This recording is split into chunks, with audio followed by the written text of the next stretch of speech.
Hello बच्चों, आइए प्रश्न को देखते हैं। तो प्रश्न में दिया है, निम्नलिखित कथनों में से बेंजीन के लिए सही कथन का चुनाव करें। यहाँ 4 विकल्प दे रखा है, ए, बी, सी तथा डी। आइए मुख्य अवधारणा की चर्चा करते हैं। मुख्य अवधारणा। तो प्रश्न में क्या दिया है कि निम्नलिखित कथनों में से बेंजीन के लिए सही कथन का चुनाव करें, यानी कि हमें 4 कथन दे रखा है और हमें बताना कि इन चारों में से कौन सा कथन सत्य है बेंजीन के लिए। तो बेंजीन हमारा क्या होता है? बेंजीन हमारा कुछ इस प्रकार से होता है। यह हमारा है बेंजीन। तो हम पहले विकल्प की बात करें तो क्या दिया है कि असंतृप्त होने के कारण बेंजीन आसानी से योग अभिक्रिया देता है। तो बेंजीन जो हमारा है आसानी से योग अभिक्रिया नहीं देता है, तो इसलिए यह विकल्प हमारा गलत होगा। क्यों योग अभिक्रिया नहीं देता है? क्योंकि बेंजीन एरोमेटिक होने के कारण योग अभिक्रिया नहीं देता है। तो ये जो हमारा कथन है पहला, वह गलत होगा। तो हमें क्या बताना है? सही कथन का चुनाव करना है।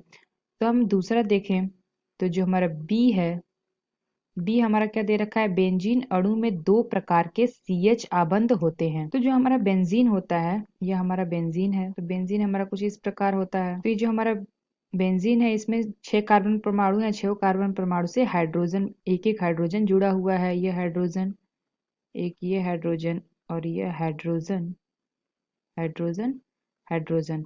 तो यहाँ क्या दिया है? बेंजीन अणु में 2 प्रकार के CH आबंध होते हैं। तो यहाँ पे क्या होता है? यहाँ पे 2 प्रकार के नहीं, एक समान CH बंध होते हैं। इसलिए यह विकल्प भी हमारा गलत हो गया। यह कथन हमारा असत्य है। तो तीसरा विकल्प हमारा क्या दे रखा है? बेंजीन में पाई इलेक्ट्रॉन का चक्रीय विस्थानीकरण होता है। सी हमारा हो गया। तो सी हमारा होगा। तो बेंजीन की अगर हम बात करें, बेंजीन, तो इसकी संरचना कुछ इस प्रकार से होती है।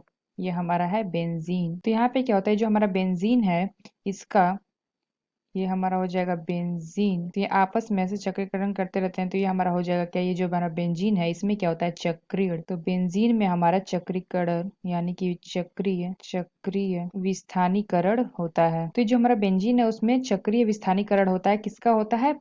पाई इलेक्ट्रॉन का। तो ये जो हमारा तीसरा है, यह कथन हमारा सत्य है। तो आइए अपना चौथा विकल्प देखते हैं कि बेंजीन का एकल प्रतिस्थापन 3 समायवी उत्पाद देता है। तो यह विकल्प हमारा गलत होगा। तो हमारा डी हमारा क्या दे रखा है? डी। तो ये जो हम बेंजीन में, ये हमारा बेंजीन है। तो हमें बेंजीन में कुछ इस प्रकार हम इसमें समूह लगाएं। ये हमारा जी समूह हो गया। तो अगर बेंजीन में यह समूह यहाँ पे हम लगा देते हैं, या फिर बेंजीन में एक समूह हम यहाँ लगा देते हैं, या फिर बेंजीन में समूह यहाँ लगा देते, तो ये जो हमारा तीनों होगा, यह क्या होगा? समान होगा। तीनों समान होंगे। तो यहाँ पे तीनों समान होंगे, इसलिए यह विकल्प हमारा गलत होगा। यहाँ पे क्या दिया है कि बेंजीन का एकल प्रतिस्थापन 3 समाई उत्पाद देता है। तो यहाँ पे क्या होता है कि इसमें जो तीनों होते हैं वो समान होते हैं, इसलिए यह हमारा कथन भी गलत होगा। तो हमारा जो सी विकल्प है, यह हमारा सही कथन है। बेंजीन में पाई इलेक्ट्रॉन का चक्रीय विस्थापनीकरण होता है, यानी कि पाई इलेक्ट्रॉन का चक्रीय विस्थापनीकरण होता है। तो यह हमारा विकल्प सही है, सी। तो आशा करते हैं आपको समझ में आया होगा। धन्यवाद।